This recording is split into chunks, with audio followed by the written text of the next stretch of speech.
hit that like button, and say where you watch it from. All these things get you a shout out. They get me to say what's up to you. Welcome to the live stream, guys. All right, it is Friday, News Friday, one of my favorite days of the week when it comes to the news. Let's go straight to it. We got all the things to react to. We got Sad Faye, the grandmother we never knew we needed, talking about shutdown, blame. Who is to blame? And let's talk about some of the breakdown, right? We got Stephen A. And Jason Whitlock. Jason Whitlock covering Stephen A. talking about how it's the president's fault for some of the busts. We got a little bit more of the NBA scandal coming up. And we got Candace Owens. Shout out to Heavy Duty Country, one of my favorite YouTubers. We got him talking about Candace Owens and, her going down her rabbit hole of what happened to Charlie Kirk and how he was murdered. So with that being said, welcome to Cozy Corner TV, ladies and gentlemen. I'm your host, Kieran Smith. Call me Kieran. What up, y'all? We back on the corner. All right, so let's jump right in. We got Sad Faye Reacts 2025 Shutdown Breakdown. Who's to blame? And what they're not telling you, people are panicking. We're going to take a look at that. I think she got like a 30-minute clip on this. I'm not going to go all the way through. Shout out to Jason Whitlock, a channel favorite. Shout out to you, Jason. Stephen A. Smith blames Donald Trump for NBA gambling bust. So we'll take a look at that. All right, Stephen A. Blaming the president. CNN, sprawling mafia linked sports rigging, gambling schemes busted by the FBI. We'll take a look at that. Shout out to Heavy Duty Country. He covered Candace Owens just dropped a bomb on the Charlie Kirk case. I got a chance to watch this video in its entirety, so we will go through that. I think it's only a 10-minute, 43-second clip. And then last but not least, we got shout out to Magno News. FBI Director Kash Patel delivers updates on major drug busts in Kensington, Philadelphia, PA. That is not very far from me at all, so I was very excited to see that happen. All right, guys, so let's jump right into the live stream. Do me a favor, guys. Remember, when you come in, hit that like button. Say where you're watching from. Say what's up in the chat for a shout out.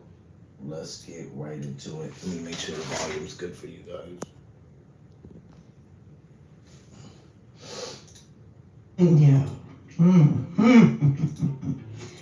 This man right here is going to tell you the truth, he says, about the government shutdown. Huh? Many of y'all don't really know what's going on and why it's shut down. All you know is that you want your government benefits. And you better not shut off my food stamps. You better not. Shout out to Sad Faye. Hello, everyone. Thank you for stopping by to see me today. Thank you so very much. We know what's going on, y'all. We know some of y'all are afraid, and I can understand if you're getting help from the government. If you get food stamps, Section 8, Medicare, we don't know what's going to happen. We don't know. But I believe, and I truly believe, that our country will not step on the little man's head. I actually believe that. Sorry, y'all. Let's hope not. One of the other benefits that I wanted to point out is the Already, fit and you adjustments that the Bellinix offers. But we know what's going on with these, some of us. Everybody don't know, okay? They are speculating. They're going by hearsay, okay? And they're panicking I'm like gonna crazy. pull up some people who's going to tell you what's really going on. Because y'all need to know. You need to know, you know? Stop getting mad at people for no reason. Stop getting mad at the Democrats. All of them are not bad, y'all. They're not. Stop getting mad at the Republicans. They're not bad either. I really think some of y'all just need to go and learn economics. Yeah, that And might why help. some of these policies are put into place. Y'all don't know because you don't do your research. Yeah. You don't do your homework. So you get mad at what anybody tells you about Trump. Without any facts. You get mad, you get angry. You don't understand. Just like I said, some of y'all, hell, you don't know math. I'm not that good at math either. But I do know what's right and what's wrong, okay? I do know you can't give everybody you know and they mammy food stamps. I know they can't be sitting on the government forever. I do know that. Why? Because it's going to drain our economy. Even a kid know that, a teenager. Hell, elementary school, they know that. But y'all act like y'all dumb, some of y'all. Good Lord. Y'all should understand, especially you people who get the food stamps. You spend all your food stamps in 1 month, and then you're struggling and begging and crying all online. That's what's happening to the government. We're spending all our money on you. And not just you, other things that the government has to pay for. We're spending the money. We ain't got none. Hell, we owe other people. We owe other countries. But if y'all would just get up off your tails, we might could help the people much better. But let me move on, y'all. Let me play these videos for y'all, okay? I'm just telling you, nobody hates y'all, so stop saying that down in the comment section. Nobody hate people sitting on the system. We just don't like when you sit your ass on there forever. The able-bodied people, the able. I have to keep saying that because some people have selective hearing. The able-bodied people. You are able to work. Stop it, y'all. Stop it. Whew, Lord. Here we go with the first one. Here we go. This lady right here is threatening. Okay. I showed y'all some a couple of days ago. Women threatening. Not only women, other people too. They all online, all on TikTok, all on YouTube, every damn where threatening what they gonna do if they don't get their food stamps. But I'm gonna also play other things, people explaining to you about the shutdown. Okay, let's listen to this lady first. Shout out to Sam. This lady ain't threatening. She's mad about the people who are. now you threatening us, talking about if they get rid of the SNAP, I'm gonna start stealing. They are. Ain't that what you been doing? Yeah. You been stealing, huh? Yeah. You've been stealing. You been stealing. We're not gonna talk about every time I turn around and look on the internet, y'all stealing in Walmart, you're stealing in Walgreens, you're stealing in CVS, you're stealing everywhere. Yeah, this ain't new. Y'all been rioting. Breaking in apartment stores. They got a point. Grocery stores, gas stations. This is nothing new. We know how y'all do. What are you talking about? That ain't no threat. It ain't. You've been stealing. Mm-hmm. Let's not talk about the fact that most of y'all got Section 8 vouchers that are not even yours. What? That's some type of new scam? I don't know about that one. Y'all know about that? Put it on down in the comment section. Ooh, Lord. You got 2, 3, 4 generations of Section 8 vouchers that you're using for somebody who ain't been in that Section 8 house in probably 10, 15 years. So let's not talk about, oh, you're going to start stealing. You done made a whole career out of stealing. Oh, At yeah. this point, you should be in retirement. I like her. You should be looking to retire from your stealing career. Ain't nobody afraid of you talking about you gonna go steal. And while you're stealing, please get you a loaf of bread. Rice and beans and all that kind of stuff like that. Filler food. Do that. But they ain't gonna do that, y'all. They're not gonna do that. They're gonna steal the steaks, the crab legs, the lobsters. Bro, they eating better than us. Better than working people. Please get you a loaf of bread, ho. And some bologna. Wait. And a little bit of cheese. And all that kind of stuff like that. Filler food. Do that. But they ain't gonna do that, y'all. They're not gonna do that. They're gonna steal the steaks, the crab legs, the lobsters. Bro, I'm cooked, The bro. high-end stuff. Y'all better not steal no crab legs. That's out of pocket. Please get you a loaf of bread. What's she doing? That fake speaking in tongues thing. You gonna go steal? And while you're stealing, please get you a loaf of bread. Rice and beans and all that kind of stuff like that. Filler food. Do that. But they ain't gonna do that, y'all. They're not gonna do that. They're gonna steal the steaks, the crab legs, the lobsters. The high-end stuff. Today, you boy, please get you a loaf of bread, ho. And some bologna, and a little bit of cheese, mayo, Miracle Whip, whatever the hell it is that you like.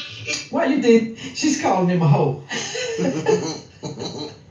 guess because a lot of them got babies and they ain't got no daddies living with them. Maybe that's why she calling him a hoe. I don't know. Since you still you some Dijon mustard and make you a sandwich and shut the hell up. Because what I want you to hear me say is nobody give a damn about your threats about you stealing something. We used to your fucking ass stealing. Damn, that's Then crazy. you mad because we don't want illegal people also over here stealing. Right. We gotta deal with your stealing and we gotta deal with illegal people stealing too. Yeah. I mean, it's kind of crazy though because the lady is making sense. Oh man, like this is bad, and that's the thing. Like, I agree with Sam Faye here because no one cares about people being on the system. Like, I think it's such a misunderstanding. So many people are like, if you're not mad that we're losing our food stamps, like if you voted for Trump, you know you're for all of this. And I'm like, dude, like I grew up with people a part of the system. I don't care about that. Like people who need help, they need help. I don't think anybody in their right mind really cares about someone who actually needs help. It's just when you're rigging the system, it's different. Like you can't say you need help and you're rigging at the same time. Like you can't steal and say you need help, right? Because then the outcome is not what you're looking for. You're going to end up in jail and not with what you need. So you have to do one or the other. I mean, we prefer you don't steal, but I mean, like you can't be doing that. They do. I'm not saying all of them, but the leaders don't care because they what? Catch and release. Catch and release in the Democratic states. They don't care. Catch and release. They have the illegals. They know what they're doing. But they're trying to keep them for a reason. Why? Why? Is it just to make Trump mad? The Republicans, the conservative? Is that the real reason? Is it? We know their agenda. We know. It's so they could try to rig the election again. It's not gonna work though. But some of y'all don't. Do your research now. Do it. What the hell is going on here? We sick of this shit. Yeah. Wait. You know what? It's all right. Go get you a sandwich. Go somewhere and sit down. November 3rd, make sure you register because we're Sandwich Day. We're going to be on Zoom and we're going to have the kind of conversations that we want to have. We're going to be talking about these people like a dog. We're going to talk about a lot of other things too, but we're going to talk about this shit. We're going to talk about it.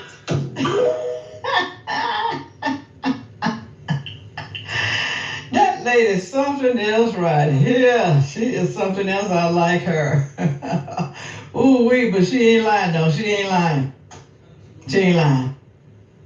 We know y'all gonna be stealing. You ain't even gotta tell us.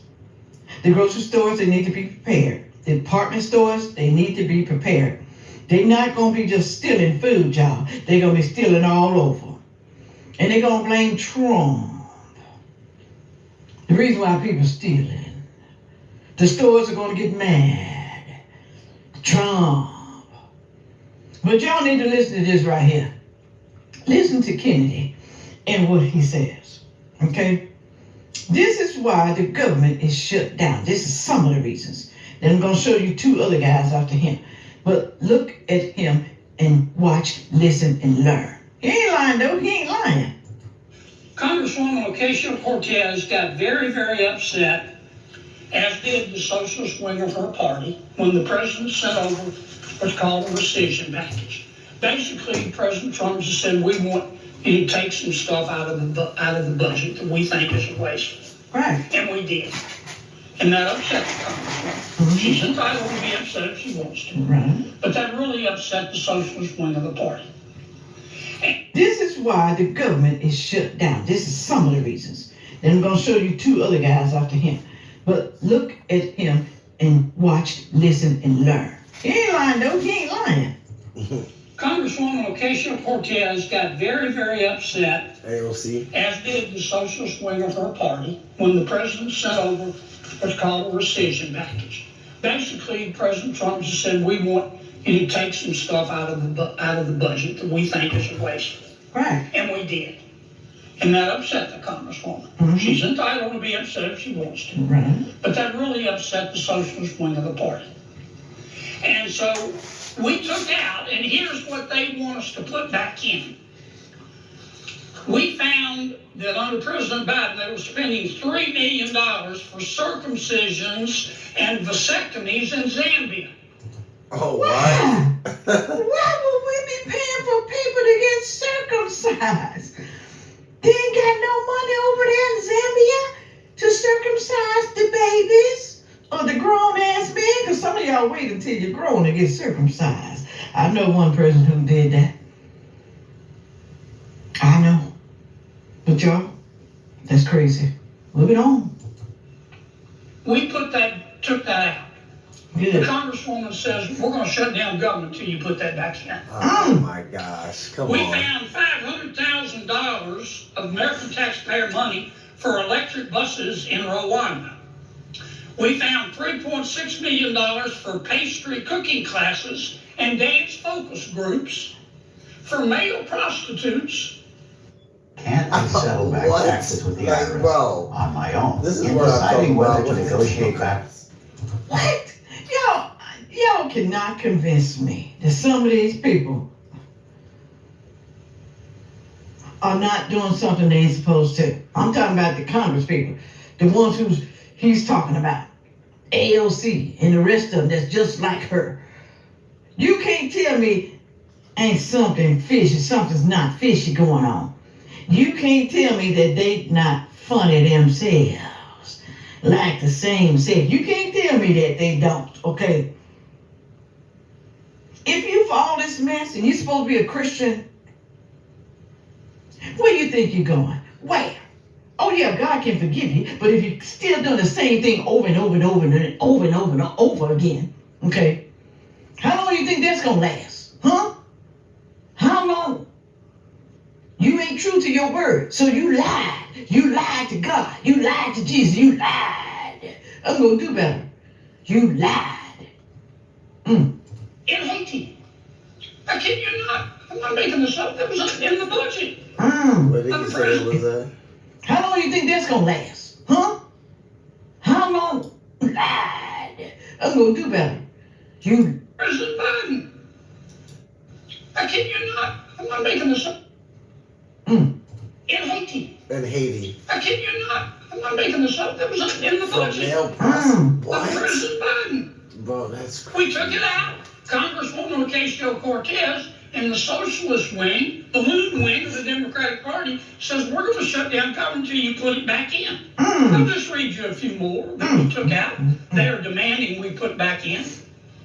$6 million for media organizations for the Palestinians. $833,000 for transgender people in Nepal. You can't tell me In that these Nepal. people are not gay. You Like, can't tell me that. what? You can't tell me that.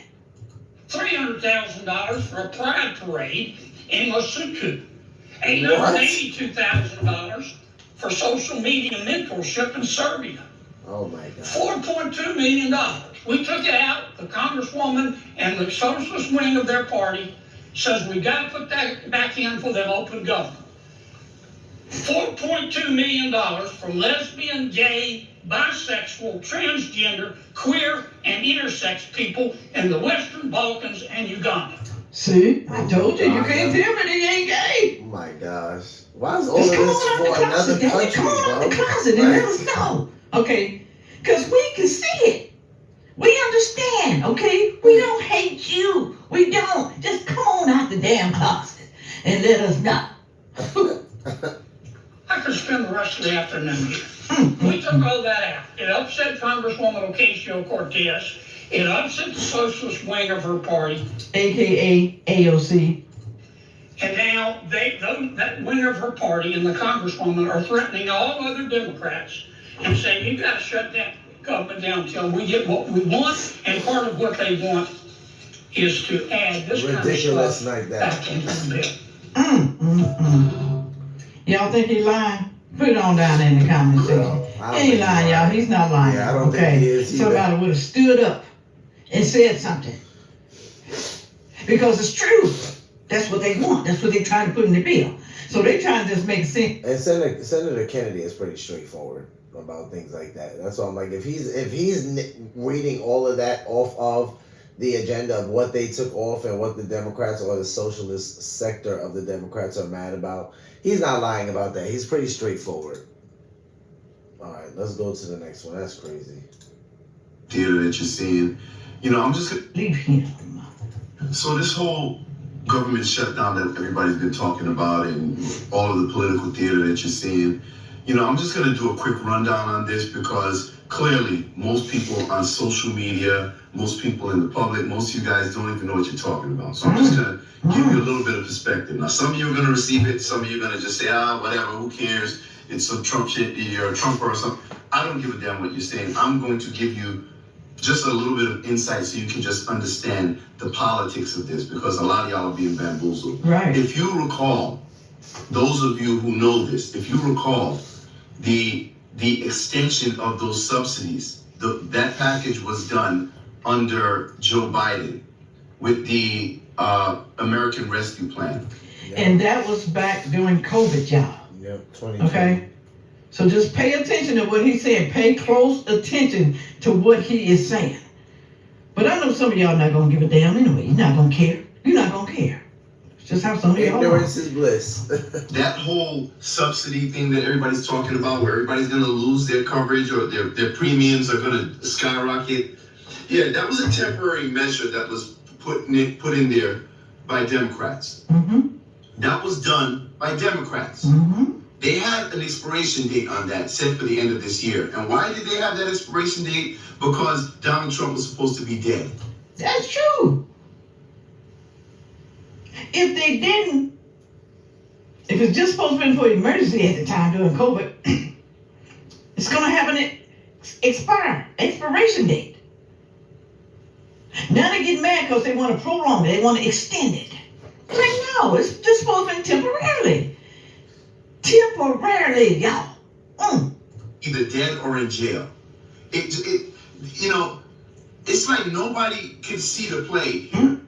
Now, why would they have an expiration date on that?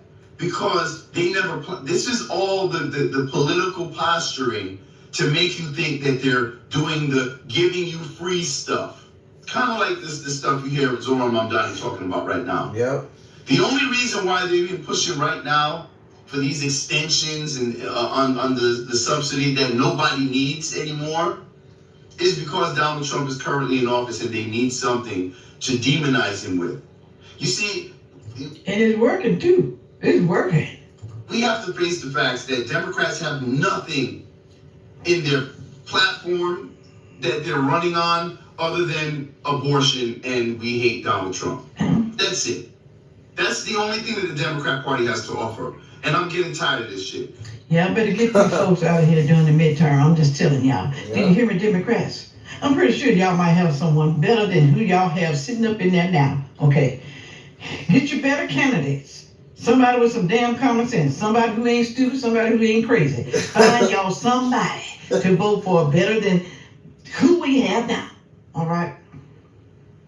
Too many of y'all don't understand. The reason why they're even shutting down the government now, even though they had a clean resolution, they had a clean CR, something that they voted for 13 times before undivided. And I think they even did it already this year a couple of times. It's a clean CR. Nothing was added in there. It was just basically saying, look, we need to Shout out extend to the time Tony so we Talks on can TikTok. finish getting this stuff negotiated and work it out. They said no.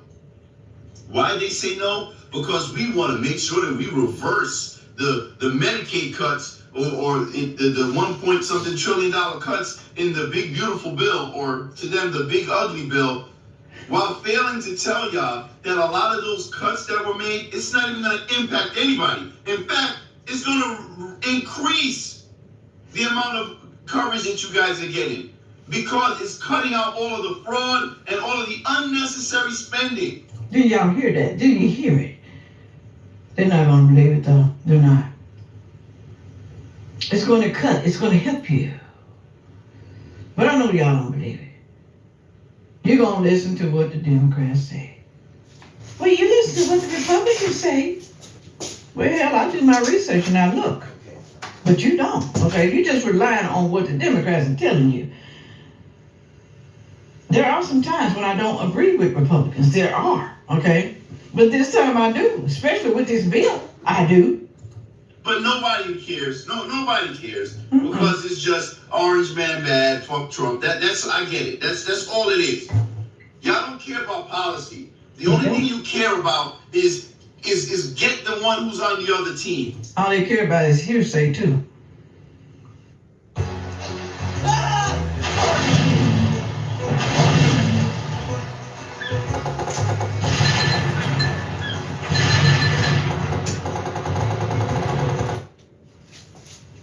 What somebody told them without research. That's all they care about. They hate Trump so bad, they hate him so bad. Why do you think they still trying to take him out? Y'all know what happened recently. Still trying to do it. They're not gonna stop. They're not. What happens when you're somebody like me who's actually not on a team other than the American people? What happens to the person who has children and just wants to see that they want to build a better world for their kids and their grandkids to live in, like me? Right. But all I got to deal with is being surrounded by a bunch of clapping seals and hyenas who don't understand the slightest bit of anything pertaining to politics, government policy, economics, or anything. Economics is the key, y'all.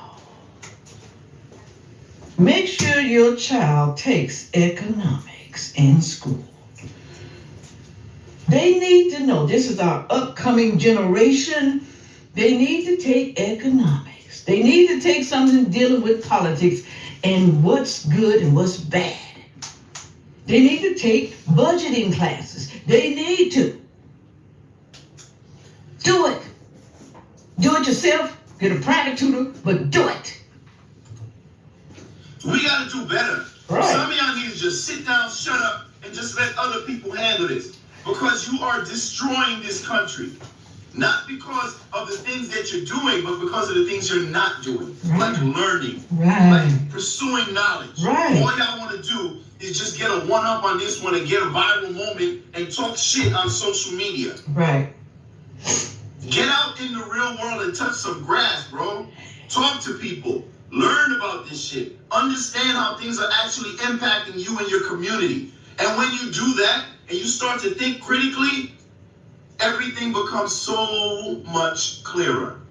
But just to make it very clear, once again, the only reason why Democrats are out there pretending to be fighting for you is because they have nothing left but orange man bad. Peace. Ooh, you can't tell me he didn't say the truth. He's telling you to get some knowledge. Stop sitting there listening to what they're telling you. I always do my research. When something comes from the Republican side, conservative side, I look it up. I do my research. Sometimes I can find, sometimes I can't. Sometimes I ask someone who I really think knows, okay? Because some people are good at that stuff. But you got to get some knowledge so you don't keep looking like a damn fool. I'm just saying, y'all, okay? Right. Listen to this guy, too. He explains everything. Donald Trump and Republicans have shut the government down because they don't Go want to Hakeem provide Jeffries. health care to... That's a fool right there, too. That is a fool. That is a fool. That's a fool. Let me play that again. Donald Trump and Republicans have shut the government down because they don't want to provide health care to working class Americans. That's not All right, true. let's break this down. First off, Donald Trump and the Republicans did not shut down the government. The clean continuing resolution passed in the House. Donald Trump is ready to sign it. Democrats are using the filibuster in the Senate to stop this from happening. See there? See? But how you know, CFA? How you know? Research it for yourself. Find out, baby. Filibuster essentially means that senators can end debate on a topic indefinitely. And in order to break past the filibuster, you need to have 60 votes in the Senate. So Democrats are quite literally causing a shutdown because they want more spending on health care. But again, a clean continuing resolution is already passed in the House. Democrats are blocking it in the Senate. When I say clean, it essentially just means that they're going to continue to fund the government at its current levels just to keep the lights on.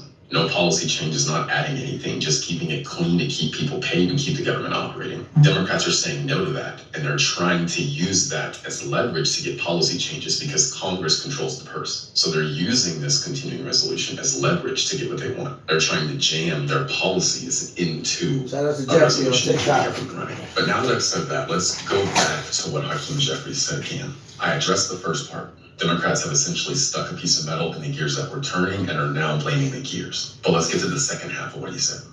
Donald Trump and Republicans have shut the government down because they don't want to provide health care to working class Americans. That's a lie.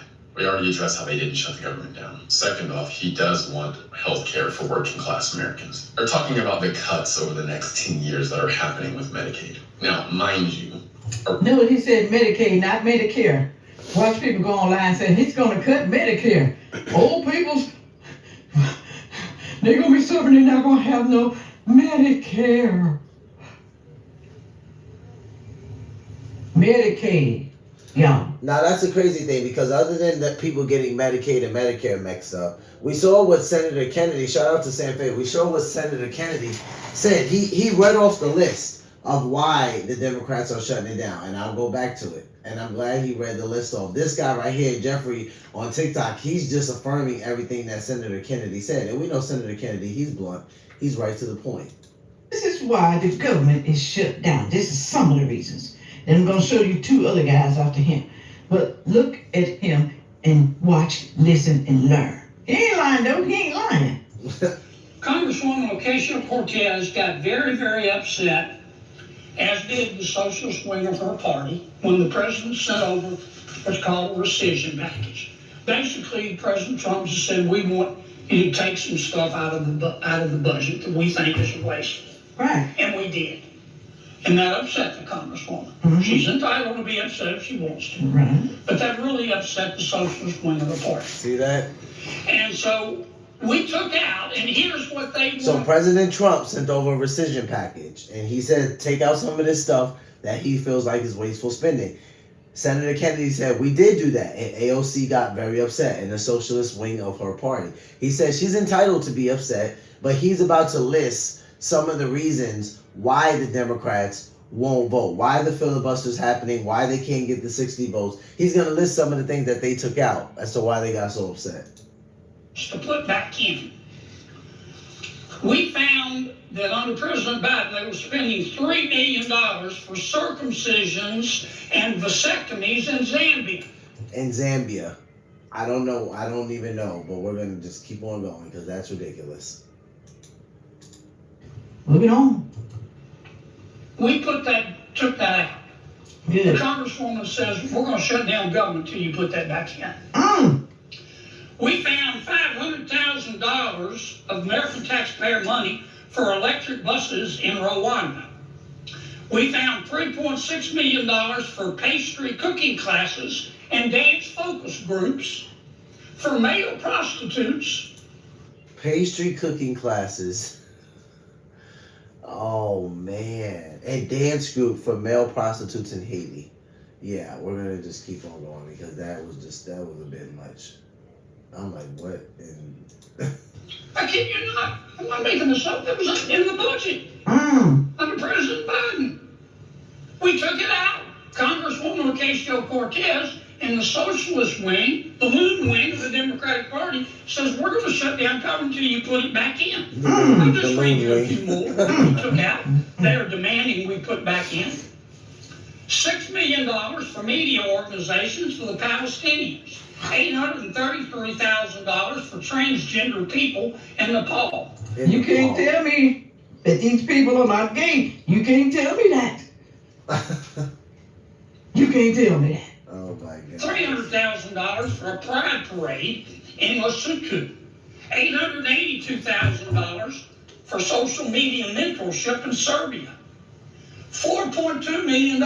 We took it out. The Congresswoman and the socialist wing of their party says we've got to put that back in for them open government. $4.2 million for lesbian, gay, bisexual, transgender, queer, and intersex people in the Western Balkans and Uganda. See, I told you. Oh man, yo, you can't make this stuff up. That's crazy work. Like this is the list okay. This is the list as to why the filibuster's going on and why the Democrats are acting the way that they're acting. This is kind of crazy. This is crazy work. And I hope you guys go back and watch the first video in its entirety, because I went back specifically to Senator Kennedy just so you guys can hear just a little bit of a list as the reason why the Democrats literally are not allowing these 60 votes to happen. I think it's insane. It's insane at this point. All right, guys, let's move along. Jason Whitlock, Stephen A. Smith blames Donald Trump for NBA gambling bust. Let's take a listen. Shout out to Jason Whitlock. That's crazy. This is literally insane, man. The clip of Stephen A. Let me play the clip of Stephen A. Smith pointing a finger at Donald Trump. Play the clip. You know what world that I live in terms of politics? How many times, for one incident after another, have I said, Trump is coming?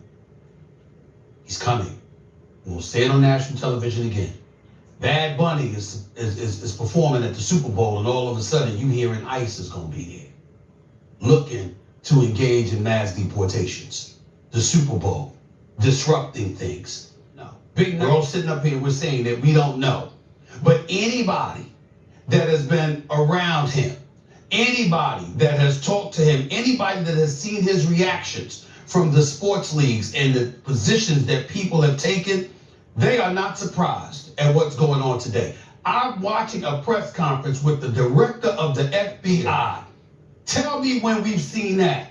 We've seen people, we've seen accusations before. We've seen athletes get in trouble with the law before. You don't see the director of the FBI having a press conference. Yeah. It's not coincidental. Yeah. It's not an accident. It's a statement. And it's a warning that more is coming. Mm-hmm. And that's what they're saying here. And everybody, I'm just telling you, mm-hmm. It's as serious as it gets. This ain't the platform for me to get into it the way I'm going to get into it. Mm-hmm. But I've been saying he's coming. He's coming because in his eyes, folks try to throw him in jail. In his eyes, he's innocent. They try to put me behind bars. I'm getting everybody. He's not playing. And so this, in a lot of people's eyes, talk to people in the NBA, talk to people in the NFL, talk to people in the world of sports. They think this is like the tip of the iceberg. These are the kind of words that are coming out of people's mouths. It's not a surprise. It's very disheartening. It's very concerning. We don't know where this is going to go. But this is just the tip of the iceberg. Everybody's been embracing themselves because he's coming. I'm not sure if you saw the news, but Fox News is claiming President Trump is declining in the polls. And President Trump. So there's a lot of BS and gimmick to what Stephen A. is saying. I've been telling you, you haven't been telling us that's a lie and exaggeration. You're trying to look smart, Nostradamus. No, Stephen A. That's a lie and exaggeration. But also framing this in some sort of negative. So in defense of Stephen A., the only thing I can think of in protest of what Jason Whitlock is saying is probably Stephen A. is talking about maybe on his own platform or maybe on a Straight Shooter, a new podcast that he'll be tuning on. I think he does it like Wednesdays. Yeah, I heard him talk about that before it even released. So, on the political side of things, which I listen to Stephen A. Smith often, and you guys have seen me bring things from him to the channel, because why? In 2028, he's a potential presidential candidate. I don't think this is a serious thing or necessarily even the greatest thing, but it is what it is. He's literally being looked at as a potential 2028 presidential candidate. So that's why I pay attention to Stephen A. Smith on the political side. The only reason why we can say even on the political side is because the last few years, Stephen A. Smith, from what most people are saying, they believe he's moved more middle, more moderate, more independent, kind of away from far left liberal. And he's been giving a lot of his opinion, a lot of his perspective, a lot of his vantage point on politics. Some people actually enjoy it. Everyone doesn't hate it. So in defense of Stephen A. Smith, to what Jason Whitlock is saying, is that he actually, I can say on the political side, he has been saying things like Trump is coming and that Trump is upset and that he's mad at everybody. Maybe not in the way he's saying it right here on ESPN. He might be appealing a little bit more to his normal audience because he is a sports commentator. But I know on the political side of things, I've heard him talk about what he believes is on President Trump's mind and where he believes he's coming from. So I can say he actually has said that. In fashion, immediately going to, well, Chauncey Billups is a victim here. Damon Jones, they're victims here. This whole Terry Rozier, he's a victim. And this whole excuse that anything bad that happens to a black liberal, well, it's just an attack by Donald Trump. It's not a, hey man, we've all been watching sports. This doesn't look right. These games look phony and rigged. To sit here and pretend like that all of these athletes that have been running around trying to be hip-hop gangsters, that have totally changed the persona and the reputation and the image of athletes, that they're all mimicking gangsters. They're all shouting out Big Meech, Suge Knight, Snoop Dogg. That none of this is negative. That athletes that used to represent and try to lead young people towards the best American values, biblical values, who have now all pivoted, hey, let me tap myself up and carry myself like I just got released from Rahway State Prison. No one should push back against that. That's racism. I'm telling you, he's coming. He's long overdue. Sports has needed to be cleaned up.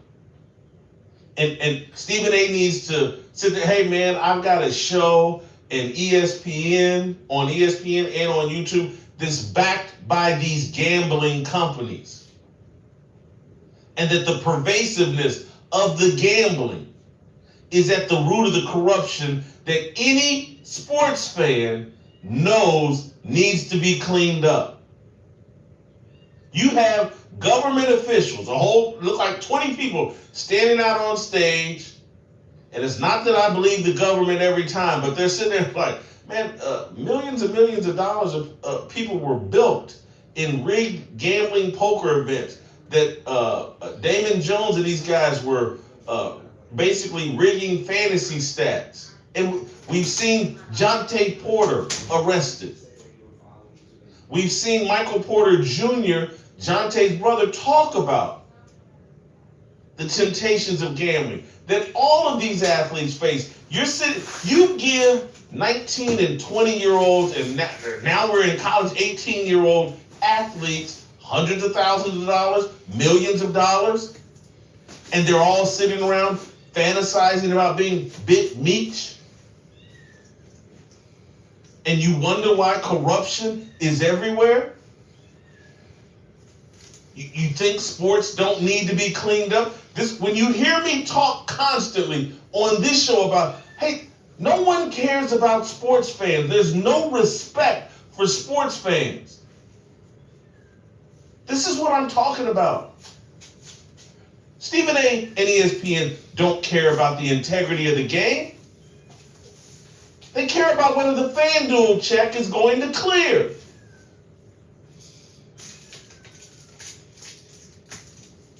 If we serve the fans a sport that's fully corrupt, where the athletes don't compete, that's fine. I'm just here to talk about it and blah, blah, and benefit from it. I can't stand ESPN and I can't stand Stephen A. Smith because they can't stand sports fans. They're part of the corruption. They're there to cover up the corruption. They're there to pretend like everything's normal. I want to play you this clip of Terry Rozier. This is a VO of Terry Rozier that someone put over Twitter of him. This is the guy that's being accused of fixing some games and fixing some results. Look at this is a clip, I think, from just a single game of crazy turnovers, crazy shots. I mean, look,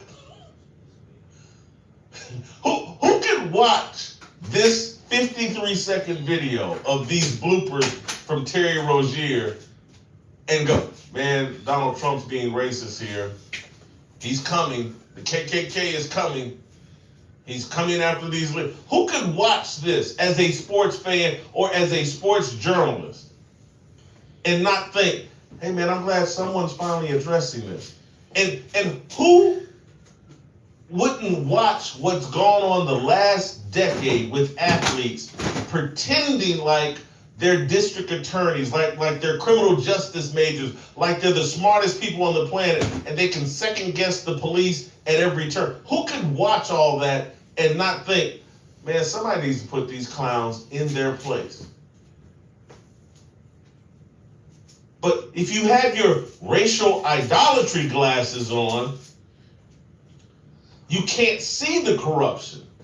You excuse the corruption. Oh, those are black guys. And if you point out their corruption, you're racist. And if you point out who controls the leagues where they're this corrupt, you're anti-Semitic.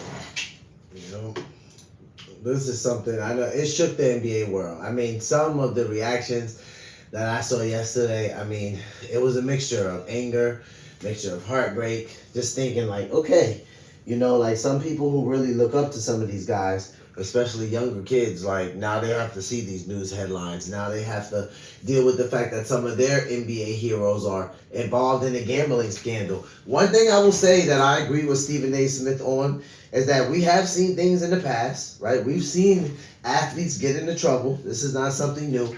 But seeing Cash Patel up there to give a press conference definitely hit different. And I see what he's saying when he says that.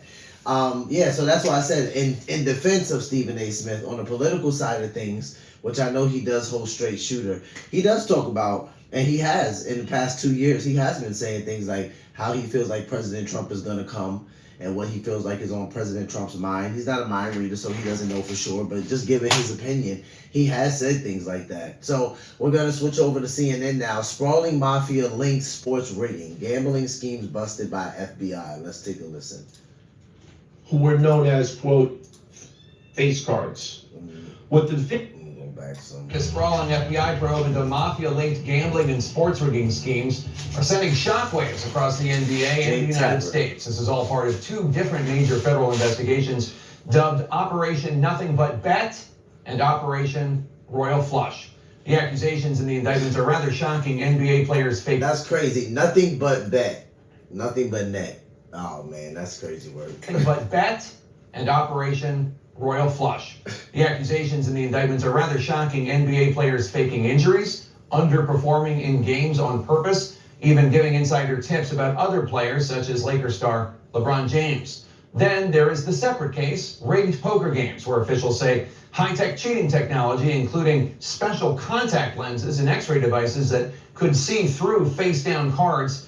That technology was used to steal millions from victims. So far, 34 people have been arrested, including Portland Trailblazers head coach and Hall of Famer Chauncey Billups and Miami Heat guard Terry Rozier, as well as former NBA coach and player Damon Jones. 13 members and associates from 3 different New York mafia families. Yes, I'm talking about that mafia, the Gambino and Genovese crime families, among others, also arrested. CNN's Bryn Gingras has more on the arrests and the shocking allegations that are making the NBA season's opening week rather unprecedented. Your winning streak has ended. A takedown of an alleged gambling criminal enterprise linking 4 New York City mafia families and NBA stars. Welcoming Chauncey into the Hall of Fame. Portland Trailblazers head coach and Hall of Famer Chauncey Billups, Miami Heat star Terry Rozier, and Cleveland Cavaliers alum Damon Jones, among more than 30 people arrested for their alleged involvement in one of 2 elaborate schemes involving illegal betting on NBA games or rigged poker games. let's not, mince words. This is the insider trading saga for the NBA. One document describing Rozier and Jones sending insider tips on players and teams, such as whether a player, including Rozier himself, was going to be sidelined or sick, placing bets to favor their odds and maximize profits, and then allegedly laundering their winnings, totaling millions of dollars. They placed wagers on unders on players to score less, rebound less, assist less, using information that was not yet public. In some instances, players altered their performance or took themselves out of games to make sure that those bets paid out. In a second scheme, Billups and Jones allegedly teaming up with members of La Cosa Nostra crime families in underground poker games. The scheme targeted victims known as, quote, fish, who were often lured to participate in these rigged games by the chance to play alongside former professional athletes who were known as, quote, face cards. What the victims, the fish, didn't know is that everybody else at the poker game, from the dealer to the players, including the face cards, were in on the scam. They allegedly also used high-tech equipment to rig play, like this X-ray machine, which authorities That's the fact that they're using X-ray machines, like high-tech contact lenses. Like, I'm just like, bro, all of this coming out of the NBA. And I mean, yeah, they're also talking about the association with the mafia family, but it's like, it's just crazy. It's crazy. Cards that were face down on the table. Also used hidden cameras. Guys, hit that like button for me. Say what's up in the chat. Read the cards in the deck, predict which player at the table had the best poker hand, and relay that information to an off-site operator. And then authorities say some defendants would resort to old school mafia tactics to collect their earnings, such as robbery and extortion. I'm gonna wait outside poker games and pistol whip 5 winners a week, one text message read in court documents. Yo, that's crazy. And Jake, you said that news of these I'm gonna wait arrests outside court and the pistol whip 5 winners a week. That's crazy work. NBA in the week of its own openers. Rozier actually playing against the Magic last night, sitting out on the sidelines though, was arrested this morning in Orlando. His attorney says that he fully plans to fight these charges. And Billups, he coached his team, the Trailblazers, last night, was arrested in Portland this morning. Both men are going to be coming back here to New York to face these federal charges. In the meantime, the NBA says that both men are on immediate leave from their teams while they review these indictments. Jake. All right, Brent Gingras, thanks so much. Let's bring in, for more discussion, former federal prosecutor Barry Berger, who has prosecuted organized crime and racketeering cases in the Eastern District of New York, as well as USA Today sports columnist Christine Brennan. Barry, the charges for the more than 30 involved in this illegal sports betting scheme range from wire fraud to money laundering, extortion, and robbery to illegal gambling. How do you anticipate prosecutors are going to handle these two separate yet overlapping operations? Yeah, I mean, it'll be interesting to see how these cases proceed, because while they do share some defendants, they really do allege pretty different schemes. My guess is they will be two separate cases. It'll proceed on two separate tracks. This is really the type of case that the Eastern District of New York has done before, and they do incredibly well. This obviously was a very complex, long-term FBI investigation that involved what I have to imagine is a whole slew of investigative techniques, probably cooperating witnesses. But this is what the Eastern District of New York does. They are pros at putting together these sort of large-scale cases that often involve organized crime families. This is, the Eastern District of New York has been one of the leading districts that's prosecuted mob cases. So they will do this case the same way they do those other cases, which is, methodically dealing with their witnesses, putting forth documentary evidence, and I'm really interested to see what more we'll learn in the coming weeks and months about the link between the athletes and the organized crime families. And I have to say, Christine, for those of us who are fans of the NBA, and I'm really excited the Sixers beat the Celtics, and VJ Edgecombe is just this amazing new player for us, and all the stuff. I know my Knicks fan friends are really excited, and then all of a sudden this happens. How are NBA players and officials processing this all? It is a shock. this is bombshell news, although in many ways, those of us who, and most people who've been aware of what's going on and watch commercials and see what's going on in the business world of sports and NBA, NFL, et cetera, Jake, is, this is a bombshell that is probably the least surprising news we could have. And that is a cynical view, certainly, but the idea that these leagues now are absolutely in lockstep in business with gambling and betting sites and organizations. You see the commercials, you leave for a minute, you come back to the room, you see more commercials about betting and gambling. So no one should be surprised by this. And in fact, in many ways, we should have seen it coming a mile away. There certainly has been gambling, as you well know, in sports. We can go back to the 1990 Chicago Black Sox scandal. This is not new. But what's new in the last few years, since the Supreme Court decision in 2018 legalizing gambling in the states, what's new since then is the way that these sports leagues that used to put up a wall against gambling companies and not even wanting to go to states where there was gambling, now they're completely in lockstep, in sync, and that is why I think this is just the beginning of a real nightmare for a lot of these pro sports leagues. And Christine, do you think the NBA is going to crack down on this, or just let law enforcement handle it? The players do get seminars. They are told don't do this, right? So I think the NBA will continue. And again, the NFL is that Shohei Ohtani's interpreter was ensnared in something like this. So that's Major League Baseball, obviously not Shohei Ohtani himself. But the point is, this is everywhere. You've got lots of young people, mostly men, but women's sports, this could happen too, with lots of money and lots of free time, and probably not listening to their agents and their leagues and their coaches the way they should be when they are warned about the dangers of gambling.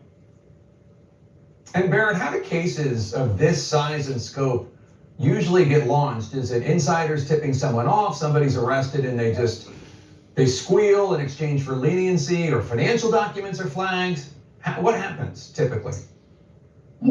Yeah, that's a great question. I think your first comment was probably my instinct.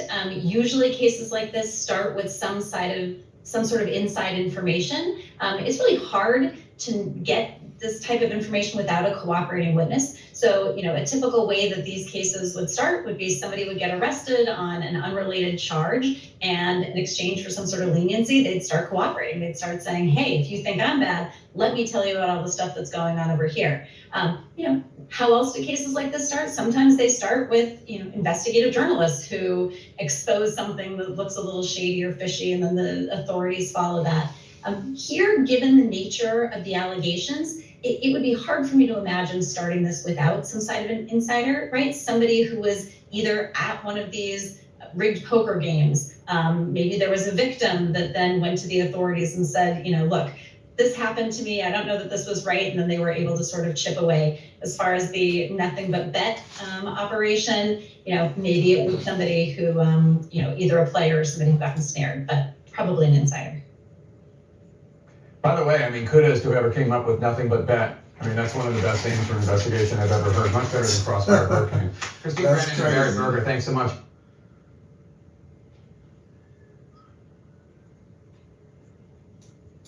All right, so we got something about Fox 9 millionaire St. Paul. I'm saying, I'm just doing. I went over a little bit of this. I think I played a little bit of it last night, but I wanted to go into the video in its full entirety. So let's watch this. You've probably seen the news. Still about the FBI NBA and the FBI indicts the NBA. It's pretty nuts. It's huge news for the NBA and for sports in general, as all these pro sports organizations. And I think it says that, like, after the FBI indicts 30 plus, that's actually, like, we're finding out about it. So this is firsthand. This is not like right now we got NBA players and the NBA itself being brought to court. But I like the way that these guys covered it, because they just spoke a lot about how the scandal itself just kind of rocked the NBA and the shockwaves that went through, NBA culture. So let's take a little bit of a listen to it. You've probably seen the news coming out of the FBI this morning, and it's pretty wild. It's pretty nuts. It's huge news for the NBA and for sports in general, as all these pro sports organizations and leagues continue to be more and more in bed with Las Vegas and these sports books and legalized sports gambling, well, here's the other side of the coin. NBA Hall of Famer and Portland Trailblazers head coach Chauncey Billups, Miami Heat point guard Terry Rozier, and over 30 other defendants were indicted this morning in not just one, two separate federal investigations alleging sprawling, years-long criminal schemes involving the freaking mafia. Mafia with a capital M, by the way. They're naming, this is not just your local mom and pop mafia. This is La Cosa Nostra, the Italian mafia. They name specific family names, but listen, I'm not a snitch. Omerta, you know what I'm saying? I'm just doing my job. Yes. Don't hurt me. Yeah. I'm not going to say those specific family names. If you want to look into, go to the AP. You don't want to sleep with the fishes and go to Green Cemetery. Absolutely. I don't want to end up in the Green Cemetery. Cinder blocks tied to my legs. If they can't get up, if they have to don't be in the Green Cemetery with the cinder blocks still on my legs. This is absolutely crazy. But yeah, two different investigations, and we're going to get into it, but why not hear from the FBI Director Kash Patel himself. He spoke on it a little bit. Today we are here in New York to announce a historic arrest across a wide-sweeping criminal enterprise that envelops both the NBA and La Cosa Nostra. The men and women up here standing with me represent a small portion of the leadership team that brought profound justice in an era that needed it more than any. I'll just highlight some of the details. I think what's crazy for me is that no matter how much Kash Patel does and how many press conferences he has, people are always like, nah, bro, release the Epstein files. Like, it doesn't matter what he does. Like, and I think this is gonna have to be a hill he might die on. Like, he really should just release it. But it's because all the stuff he was talking before he got to the position he got to.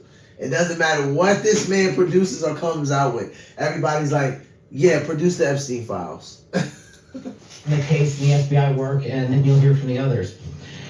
But as you now know, individuals such as Chauncey Billups, Damon Jones, and Terry Rozier were taken into custody today. Former, current NBA players and coaches.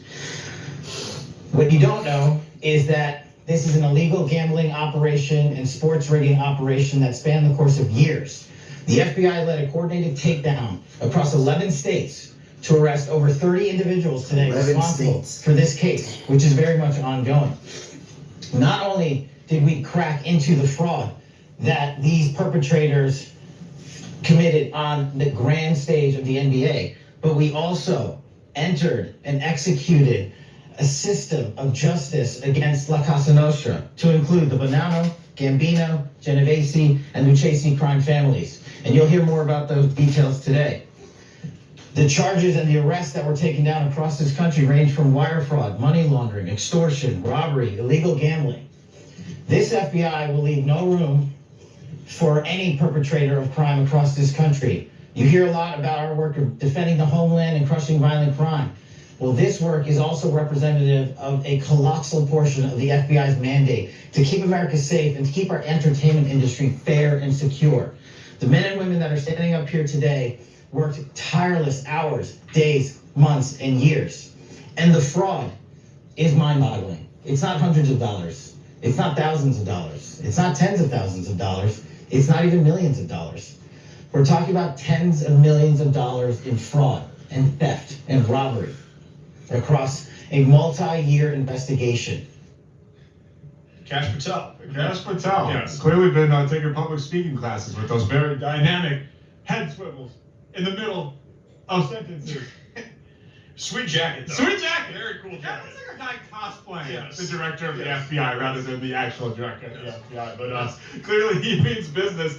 Terry Rozier and Chauncey Billups ain't making no light of it. And between the two investigations, Damon Jones, former Cavs assistant coach and unofficial Lakers assistant coach, is the only kind of common thread. He's one of three defendants that are linked to both different investigations. But I think what Terry Rozier is being accused of is a little bit more serious than what's going on with Chauncey Billups. Rozier is accused of accessing private information from NBA coaches and players and then giving it to people of the general public for them to place wagers. In one specific instance, he He told people in the mafia that he was going to leave a game early, March 23rd, 2023, which, by the way, this investigation, both of these investigations have been going on for over 4 years. Yes. This is not just something they started cooking up in January. This has been going on for years, clearly, because it says March 23rd, 2023 as a specific date. They said he was going to leave he told them he was going to leave the game early with an injury, and then more than $200,000 of wagers on the unders came in, with Rozier leaving the game after just 9 minutes. Those bets paid out tens of thousands of dollars in profits. And get this, they say allegedly Rozier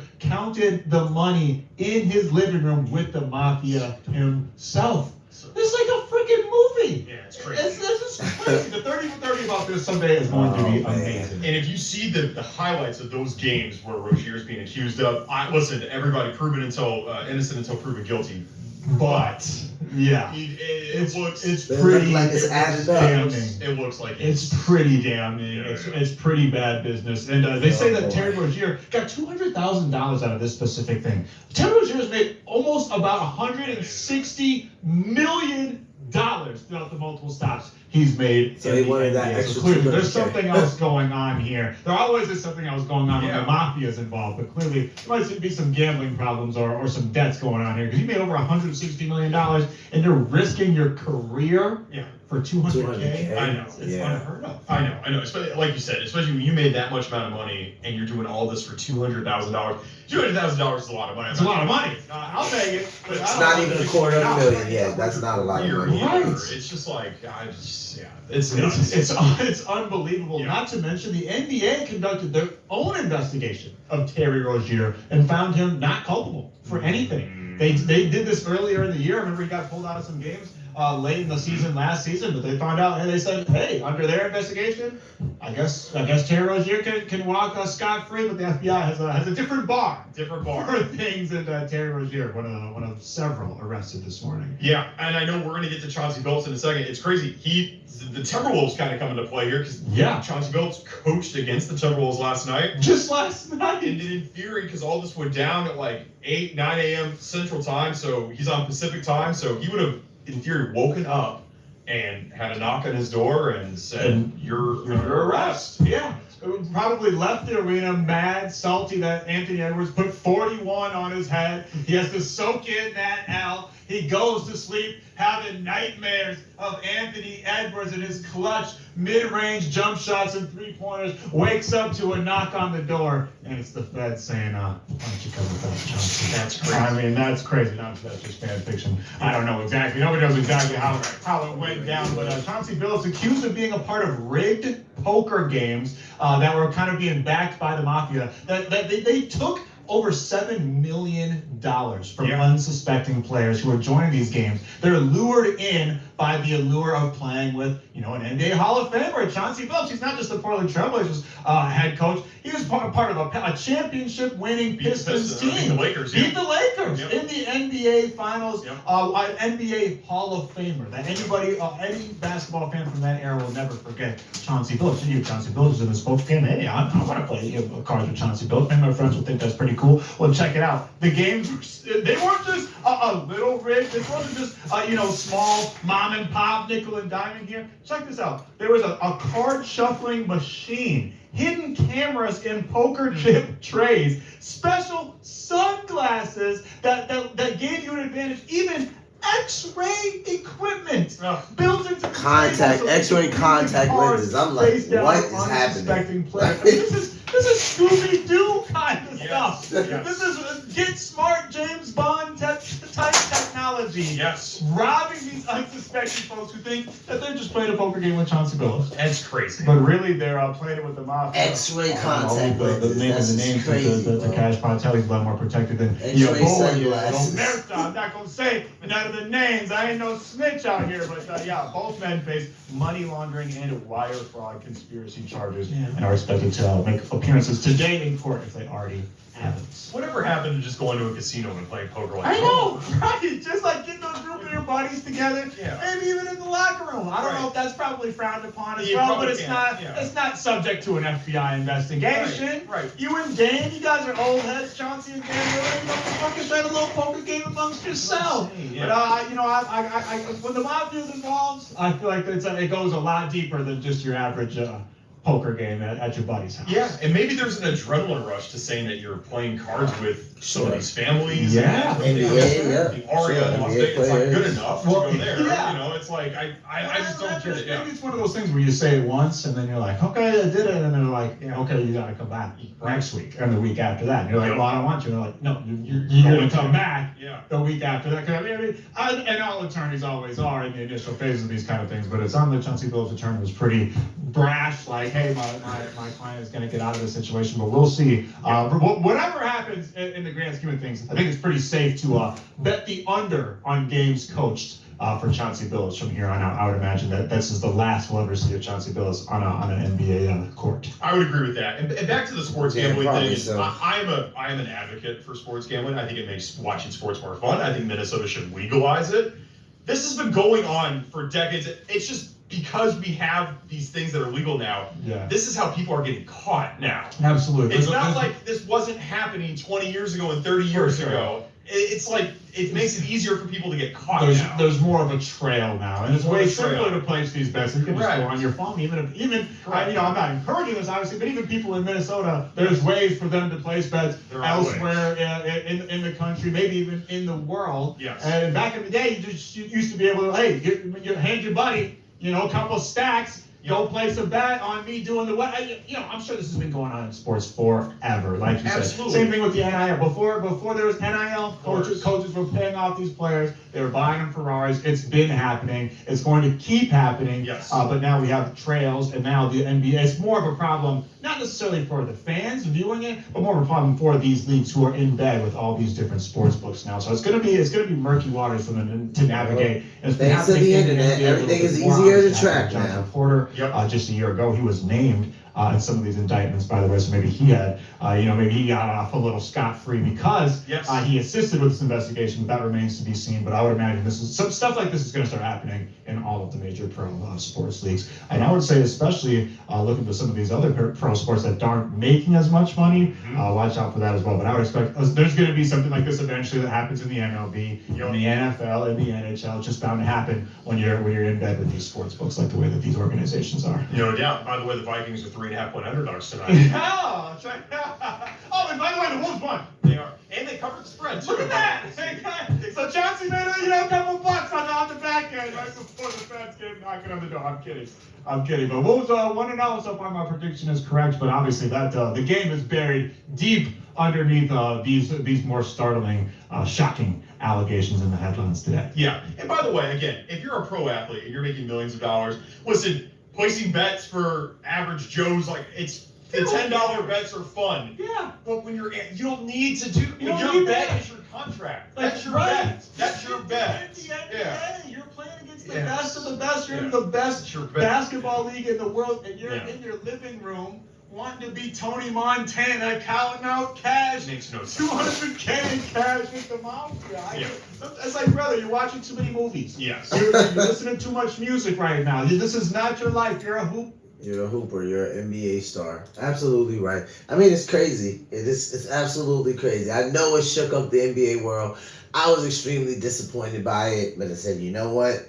Not going to jump to conclusions just yet. I mean, there's not many to jump to, though. We can see 30-plus indicted, right? So we're just going to keep tracking, keep following that and see what happens. Switching gears, guys. Shout out to Heavy Duty Country.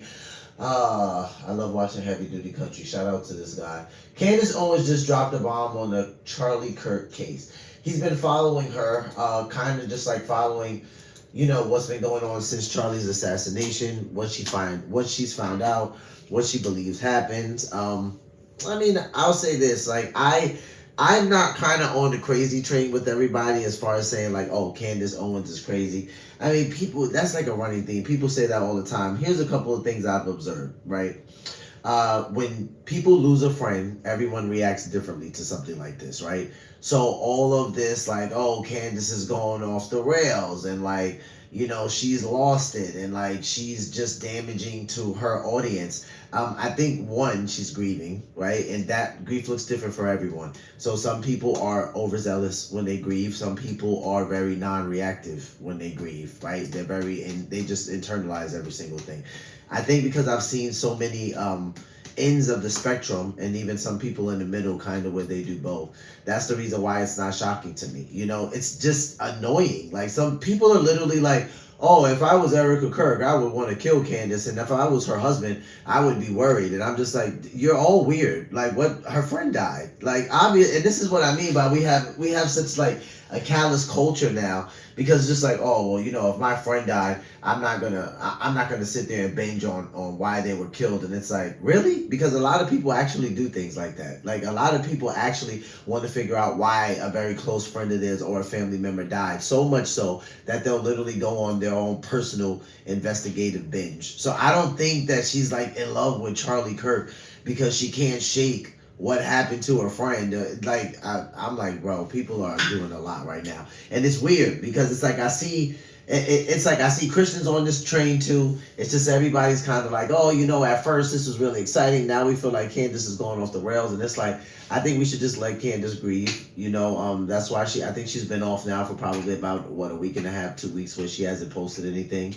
I'm going to tell you right now, becoming Brigitte, when she had on Judge Joe Brown, there's a lot of conversations that Candace has with people that, because people just want to subscribe to her as crazy or say she's too far on the right, they just don't pay attention to like some of her interviews and the things she talks about. It's kind of like I told my wife, I usually pay attention to, I'm gonna say this, anyone that looks like me that's being super, super overzealous or invested or passionate about something, I have to know why they're doing this, right? Because there's just certain things that I just know for a fact that Black and brown people, Black, brown, Hispanic people, they're just not going to put a lot of energy into. They're just not, especially if there's nothing there or if they just don't care or whatever have you. So anytime I see this, I always like kind of keep my ear very close to the door when I kind of see Candace doing this. Am I going to say she's always right? No, there have been plenty of things that have come out and she's been a little off or a little high to the right instead of off to the left. But I'll just say this. She lost her friend. She lost a very close friend. She's grieving. This manifests on each person very differently. So don't be so quick and so ignorant and so arrogant to say things like, oh, well, if I was Erica Kirk, I would be thinking something. If I was, Mr. Farmer, I'd be thinking something. And it's like, I think you're just being ridiculous, right? Clearly, if George Farmer had a problem with this, we would know. I don't even think Candace's 2-week break was because of that. I just think it's a lot. Like, she's trying to process the death of her friend and at the same time trying to figure out, did someone murder him? Like, did someone plan to murder him? But what happened? And I think that it's normal. I think she's doing normal stuff. I don't know what kind of culture we live in. Like, I wanted to say, like, do you guys not process your friends dying? Like, do you not wonder, like, what happened? I just spoke to them, or what happened? I just saw them. And some of you might be like, well, yeah, but not until the point where then that's just not what you do. But there are people that do things like that. So I just think it's kind of crazy where people are going with their rhetoric. I think it's dangerous, but I hope Candace is okay. I wish her well, mentally, spiritually, physically. She looked stressed in the last thing that she put out. Not that she's super stressed out, but just that, she's been processing and thinking a lot. So heavy duty country cover. Candace Owens just dropped the bomb on the Charlie Kirk case. Let's take a listen. Ladies and gentlemen, it is getting wild out there. It is getting wild on several different fronts in America. And one of the big ones right now is Trump. The hell are you doing, man? You just not about America anymore? It's just everything's Israel, Ukraine, and now Argentina. Who needs American beef? We can buy Argentinian beef. Listen to this and tell me this doesn't just piss you off. Even though American farmers are struggling, I'm happy that our president sent Argentina $40 billion. I'm willing to go broke. Ha! Couldn't be prouder. What a time to be alive. U.S. farmers feel that the deal is benefiting Argentina more than... Just so everybody knows, Trump gave Argentina $40 billion because apparently they're struggling a ton, and vowed that we would buy a fuckload more of their beef. You know how much that would help our farmers here? They're not doing good. They're struggling like crazy. And you gave Argentina $40 billion. And listen to this jackass's response. as they are a top team. Argentina's fighting. It's like, young lady, you don't know anything about it. They're fighting for their life. Nothing's benefiting Argentina. They're fighting for their life. You understand what that means? They have no money. They have no anything. They're fighting so hard to survive. If I can help them survive in a free world, I happen to like the president of Argentina. I think he's trying to do the best he can. But don't make... Hey, bud, here's the thing. None of us give a fuck if you like the president of Argentina. None of us care if you've dated a bunch of women from Argentina and you just have a soft spot for them. We care about our country. How hard is it to get that? We have become the United States of giving shit away. That's what we are. We have become the United States of we are everybody's sugar daddy. We have become the United States of we are everybody's sugar daddy in the world. Well, here's the problem. The sugar daddy, which is us, is $35 trillion in debt. Our government is shut down. Our economy is not doing good. Farmers and cattle ranchers are doing worse than they've pretty much ever done. Trust me, I know. I'm in Texas, and that was a previous life for me. I don't know, I posted that on my X account. If you guys don't follow me there, go follow me. But I love the people who are like, oh, well, what should we have done? Voted for Kamala? No, but you don't allow the guy to make bonehead decisions. You give him pressure. He's not a dictator, and he's not God. This is getting stupid, like, seriously. And I love the senators are like, oh, well, it's $40 billion.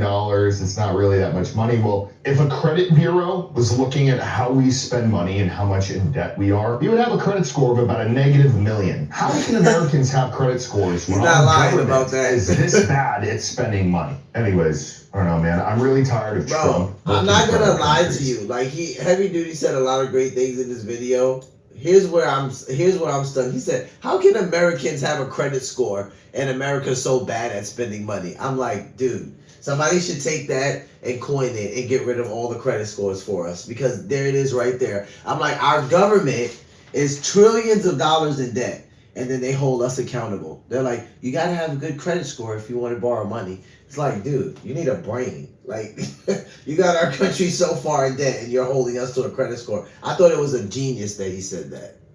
It's spending money. Anyways, I don't know, man. I'm really tired of Trump working for other countries. Fix ours first and then focus on other people. You're not Captain Save another country. You're Captain Save our fucking country. And then it's all good. Anyways, Candace Owens. My lord, she is flying very, very close to the sun, and it seems like she has gone a little bit haywire, maybe. Look, there are things that happen in... I can appreciate that he said maybe, right? Because I know, like, dude, not only is she very convincing, like, she really doesn't like to come forward without, receipts, facts, like, and even if she takes a while, she still can sound very convincing. But if you just continuously watch her, I'm telling you, no one's always right, but I'm just saying, like, when Candace gets on a tangent like that, it gets very interesting.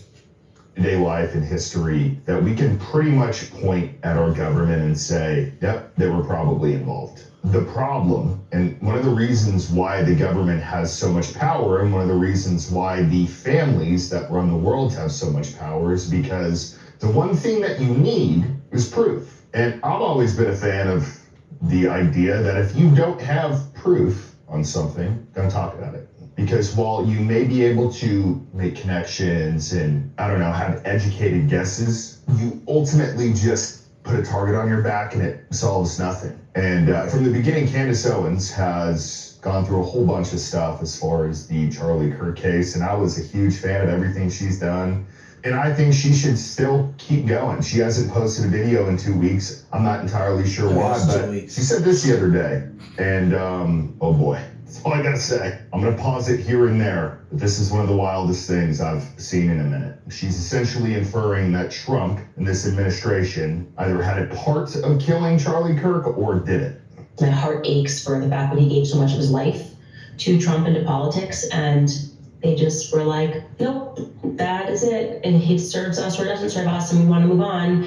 And so here's a holiday. Bro, if they try to give me a holiday, what is with them giving people a holiday after they kill them? Why is that a thing? You know what I mean? Like, oh, Martin Luther King, what about this holiday? What about this boulevard? Anyways, let me knock out. Like, they're going to get Charlie Kirk Boulevard. They already did. They did in Israel. They gave him freaking boulevard. It's like, as soon as they give you a boulevard and a holiday, they definitely killed you. Okay, there's no. It's like, so someone could hear her talking like this and they could say, see, there goes Candace going on off the deep end.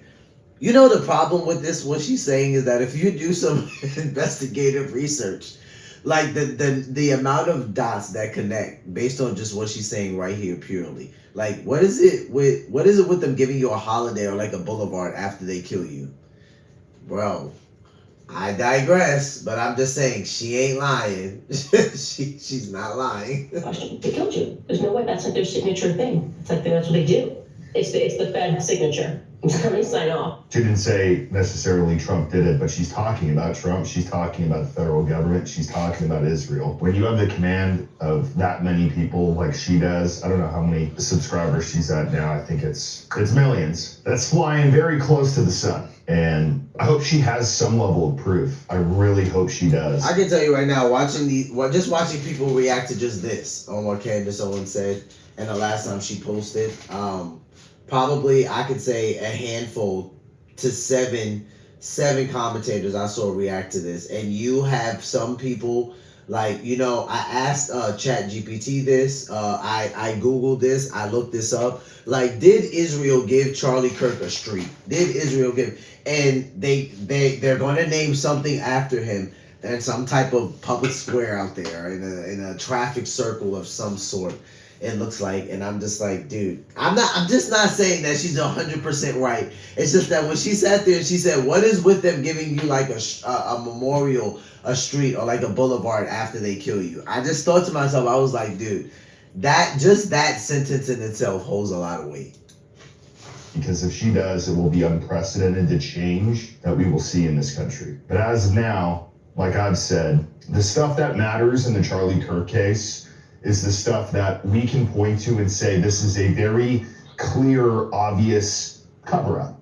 The fact that there is no footage of Tyler Robinson anywhere except for like at a gas station, hundreds of miles away. A little video of him running that's super blurry. Nothing else. Nothing else. The question about the gun, the 30-06.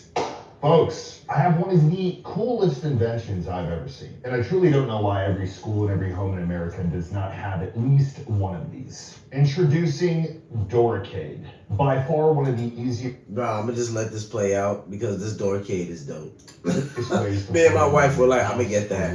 Very simple how it works. You install 2 hinges on your door. They pop out. They got 2 extra hinges on top to secure it in place. And it is going nowhere. They have literally tested these things with battering rams, and they could not get through them. And they come prepared with a battering ram that, remember, you can buy online. So here we go. Let's see how the Doorcade holds up to this thing. So I'm gonna get in, I'm just gonna.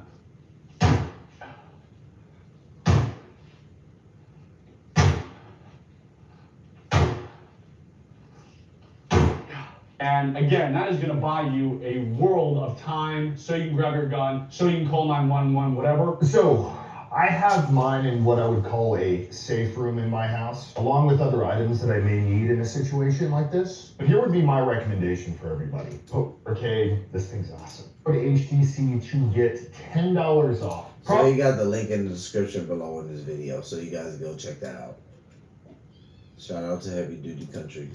Arcade, this thing's awesome. After they murder you, they're like Holiday in a boulevard, and it's never on a nice side of town either. Like Charlie Kirk Boulevard's not gonna be a nice side of town.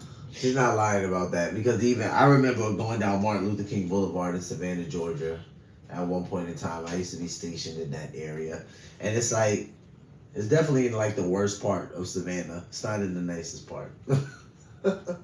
Most of the time, it's not. Anyways, I will be back on this 27th with you guys. Thank you guys for all the support throughout these couple of weeks, these last really kind of 6 weeks since Charlie died, and we will see you guys then. Well, let me first be tactful here and tell you that outrageous claims, and this is an outrageous claim, require outrageous evidence. So this is what Crowder said. You can watch this clip and draw one of 2 conclusions. Erica Kirk is evil and conspired with the Trump administration to kill her husband, or real Candace Owens is a miserable, you get it.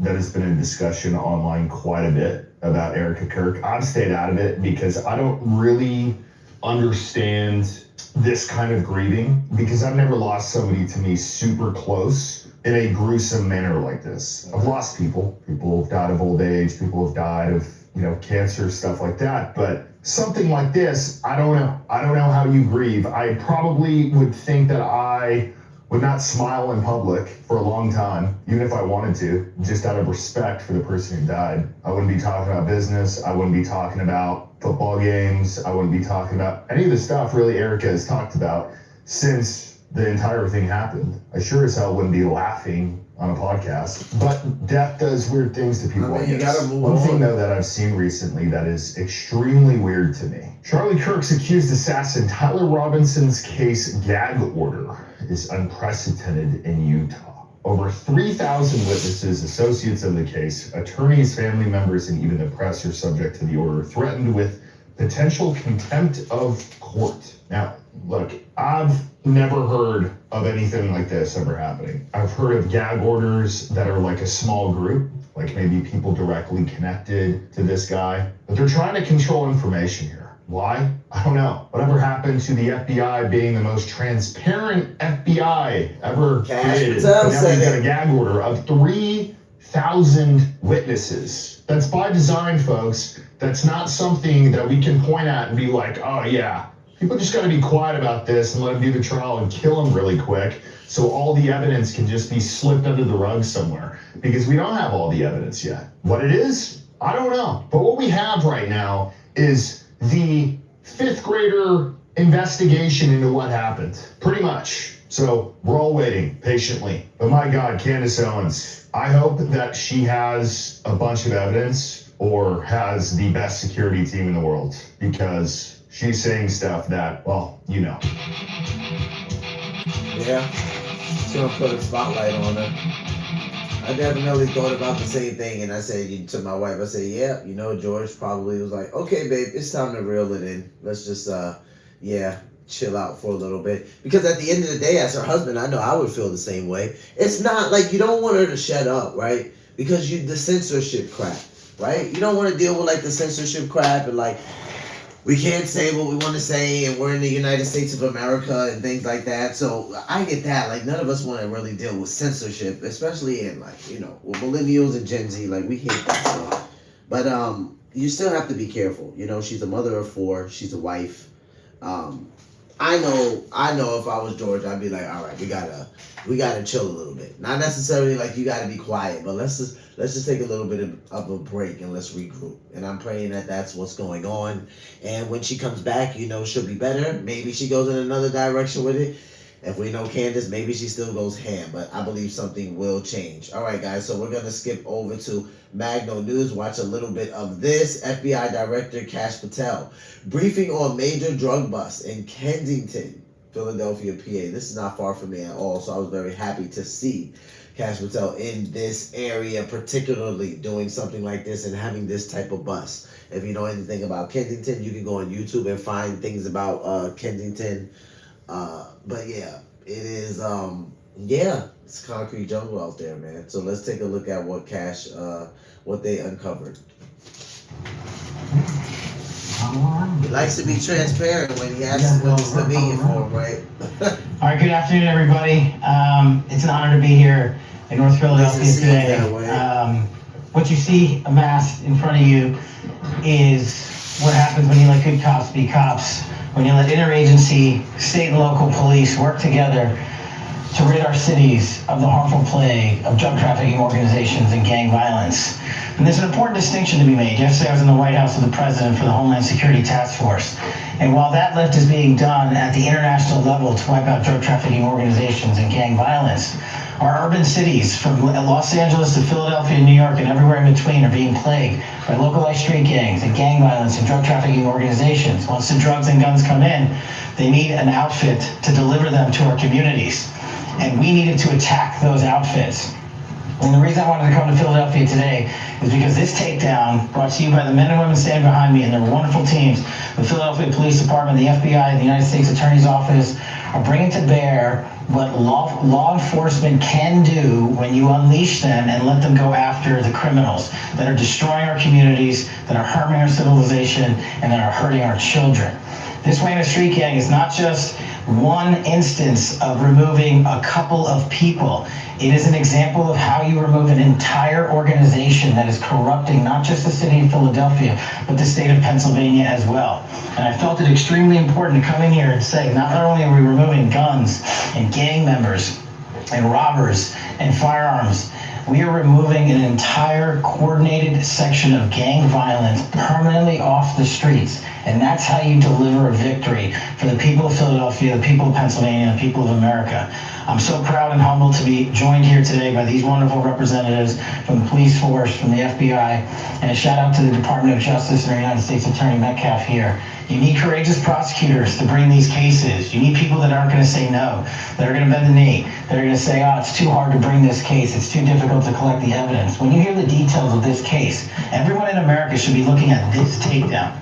This takedown is how you safeguard American cities from coast to coast. This takedown is an interagency process, years in the making. Extensive legal service and process was executed here, correctly done to make sure that the integrity of the investigation is upheld and the criminals are put into the legal system and brought before a judge and a jury, and they will have their rightful day in court.